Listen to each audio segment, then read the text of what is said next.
So if you've been following me, you know that I remade the Zebrawood top for the bump table. I like to make that top look like one board, or at least fool your eye where you don't see the seams and everything has a flow to it.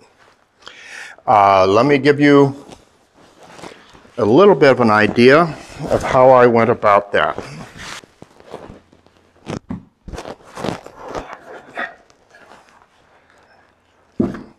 Okay,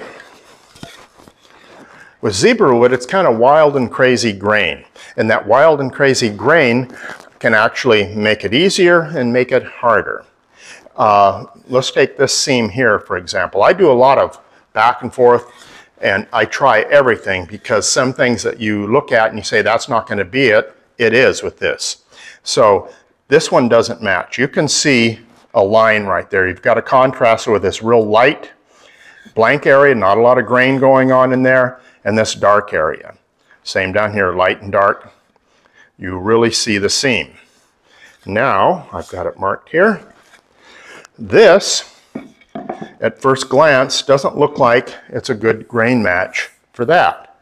But with all this chaos going on, and you have crazy things going on, this grain gets narrower here and swirls around, and it goes from kind of close knit there to wider, and there's all kinds of crazy stuff going on. So that one doesn't look like it would be a match, but it's a fairly good match. Your eye doesn't catch on the seam very much with all that other chaos going on. So let's take a look at the top itself and take a look for a moment and see if you can pick out the seams. There's three seams, 4 boards. Okay, let me point them out. I can see on the end grain, it's a little easier to see. Here's one right here going down that line. And there's one right there going down there.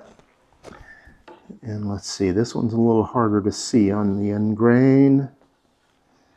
Where is it? There it is right there. Okay, here's the line right down there. So hopefully this looks like one board. All this chaos kind of helps to disguise the seams. There we are.